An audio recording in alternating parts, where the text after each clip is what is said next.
سلام علیکم دوستان، در این ویدیو برایتان نشان میدیم که چگونه از اپلیکیشن یا برنامه تریدز استفاده بکنیم و یا کار بگیریم. دوستان، این اپلیکیشن یا این سوشیال میدیا در رقابت با توییتر تازه ساخته شده و تمام خصوصیات و ویژگی را که توییتر دارد این اپلیکیشن همچنان این برنامه دارد.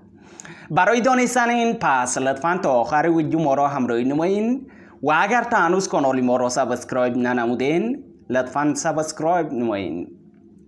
بعدا دوستان اپ استور یا پلی استور گوشیتون را باز بکنین، در قسمت سرچ بار نوشته بکنین تردز. زمانی که تریدز نوشته تریدز ان اینستاگرام اپ نوشته بکنین، بعدا این اپلیکیشن می این رو انتخاب بکنین. نام اپلیکیشن را همراه لوگوی اپلیکیشن در اینجا میبینین، تریدز ان اینستاگرام اپ.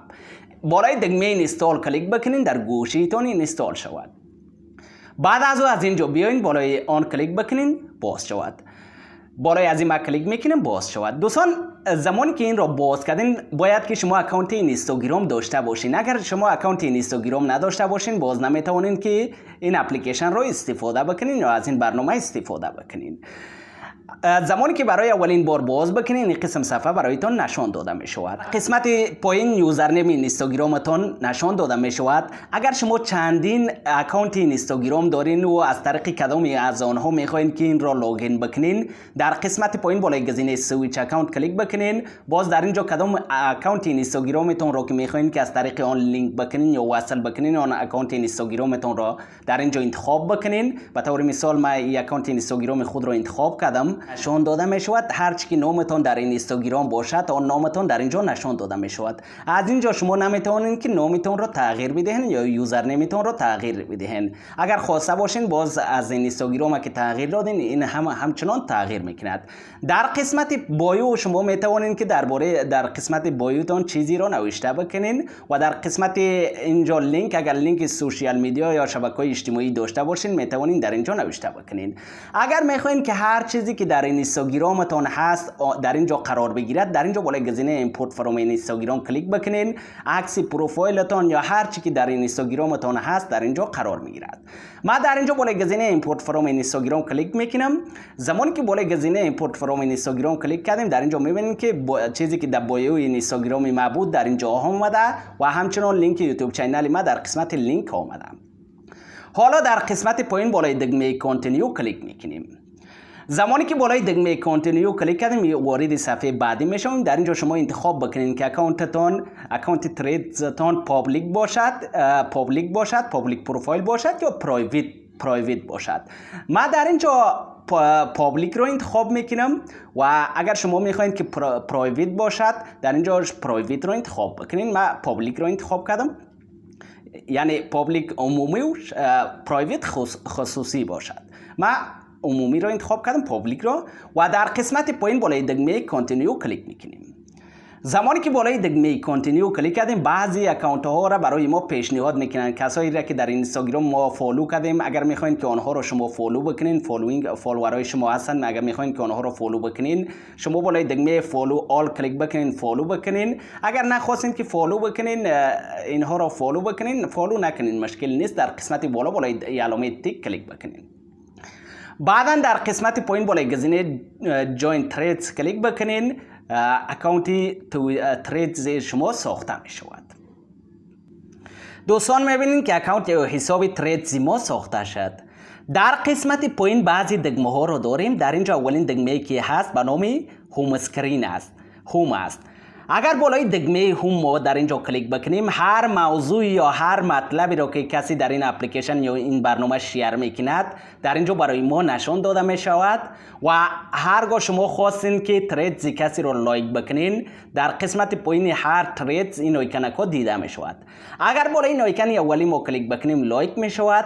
اگر شما خواستین که نظر بدهین درباره تریدز این نفر بالای این آیکن بعدی کلیک بکنین و باز در اینجا شما میتونین نظر خود را یا دیدگاه خود را نوشته بکنین. زمانی که نوشته کردین در قسمت پایین بالای دکمه پست کلیک بکنین، نظرتون پست می شود در تریدز یا نفر. قسمی که در توییتر ما این آیکن را داشتیم که توییت کسی رو ریتوییت میکنیم همون آیکونکا رو در این اپلیکیشن تریدز هم داریم. اگر بالا این اپلیکیشن شما کلیک بکنین باز شما میتونین تریدز را ریتریدز بکنین یا ریپوست بکنین. این قسم صفحه برایتان در قسمت پایین باز میشود. اگر میخواین که بدون اینکه نظر خود را ارائه بکنین این تریدز این نفر رو شما پست بکنین بالا این آیکون اولی کلیک بکنین تریدز این نفر در پست میشود در قسمت پروفایل شما نشان داده میشود و با دوستانتان همچنان شیر میشود. اگر میخواین که درباره تریدز این نفر شما نظر خود رو همچنان داشته باشین بالا این آیکون دوباره کلیک بکنین در قسمت پایین بالا این گزینه دومی کلیک بکنین باز در اینجا شما نظر خود رو درباره تریدز این نفر همچنان میتوانین نوشته بکنین. زمانی که نوشته کردین بعدا در قسمت پایین بالای دکمه پست کلیک بکنین پست می شود. و اگر خواستین که تریدز این نفر رو به کسی شیر بکنین بالا این آیکونی که در اینجا دیده میشه بالا این آیکون کلیک بکنین باز شما اگر خواستین این را در استوریتون بگذارین بالای دکمه ات تو استوری کلیک بکنین در استوریتون شیر می شود. اگر خواستین که این را پست بکنین بالای گزینه پست و فید کلیک بکنین پست می شود. اگر خواستین که این را در توییتر شیر بسازین بالای این گزینه توییت کلیک بکنین در توییتر باز شما میتونین این را شیر بسازین. اگر خواستین که لینک این را کپی بگیرین بالای گزینه کپی لینک کلیک بکنین کپی می شود.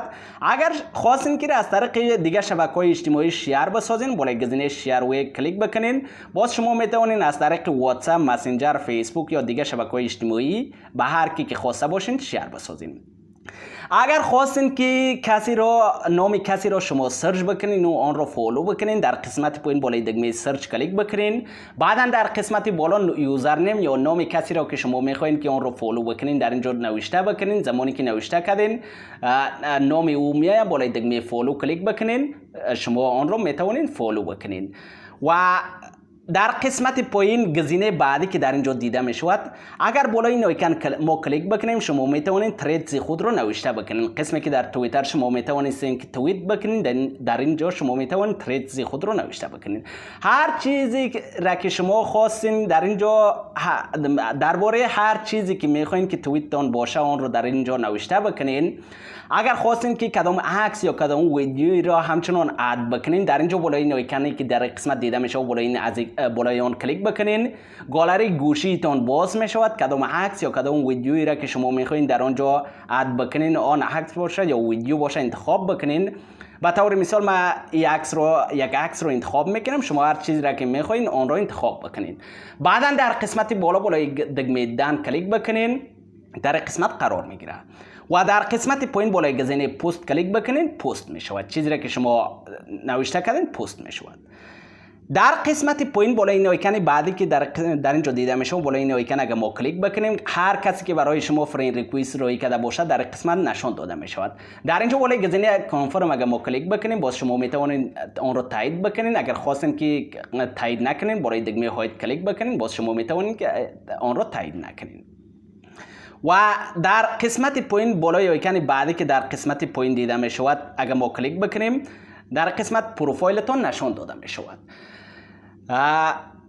در اینجا هر چیزی را که ریپلای کرده هر چیزی را که شما شیر کرده باشین هر پستی را که گذاشته باشین در قسمت تریدز برایتان نشان داده می شود و در هر پستی که شما ریپلای کرده باشین در قسمت ریپلای بالای گزینه ریپلای اگر کلیک بکنیم در هر جایی که کامنت داده باشین یا ریپلای کرده باشین در اینجا برایتان آن را نشان میدهد. خب اگر در قسمت بالا این سه نقطه که دیده میشه اگر ما کلیک بکنیم اگر شما خواستین که زبان را در این اپلیکیشن تغییر بدهین در اینجا بالای گزینه اپ لنگویج کلیک بکنین باز شما میتوانین که زبان را تغییر بدهین. اگر خواستین که لاگ این را لاگ اوت بکنین بالای گزینه لاگ اوت کلیک بکنین شما میتوانین این را لاگ اوت بکنین. و اگر خواستین که اکانت تریدزتون را شما پرایویت بکنین یا پابلیک بکنین در قسمت بالا این آیکونی که دیده میشه کلیک بکنین. بعدا در قسمت اگر خواستین که اکانتتون رو پرایویت بکنین بالای این دکمه کلیک بکنین پرایویت میشه بالای اوکی کلیک بکنین پرایویت میشه. من نمیخوام پرایویت یا شخصی شود. اگر شما میخواین میتونین این کار رو انجام بدین. و کسایی را که شما اگر بلاک کرده باشین در اینجا بالای گزینه بلاک کلیک بکنین باز لیست کسایی را که شما بلاک کردین برایتون نشان داده می شود. اگر خواستین که پروفایلتون رو با کسی شیر بکنین، بالای شیر پروفایل کلیک بکنین. باز شما میتونین که اکانت پروفایل لینک پروفایلتون رو با کسی شیر بکنین. اگر خواستین که اکانت در اینجا پروفایلتون رو ادیت بکنین، بالای گزینه ادیت پروفایل کلیک بکنین. باز در قسمت بایو میتونین چیزی نوشته بکنین. نامتون رو نمیتونین تغییر بدهین. نامتون رو اگر در اینستاگرام تغییر دادین، در اینجا در قسمت همچنان تغییر میکند. یوزرنیمتون رو همچنان. از این قسمت هم شما میتونین اکانت تریدزتون رو پابلیک یا پرایوت رو انتخاب بکنین. و اگر خواستین که وارد اکانت اینستاگرامتون شوین، در قسمت بالای ایکن اینستاگرام دیده میشه و کلیک بکنین. زمانی که بالای اون کلیک کردین شما وارد اکانت اینستاگرامتون میشوین. پس اگر خواستین که دوباره وارد اکانت تریدزتون شوین، در قسمت بالای سه خطی که دیده میشه و کلیک بکنین. در اینجا آیکن تریدز است. اگر نیست اینستاگرامتون رو اپدیت بکنین، آیکن تریدز میاد، بالای از کلیک بکنین و در قسمت پایین بالای گزینه گیت تریدز کلیک بکنین. شما پس وارد اکانت تریدزتون میشوین.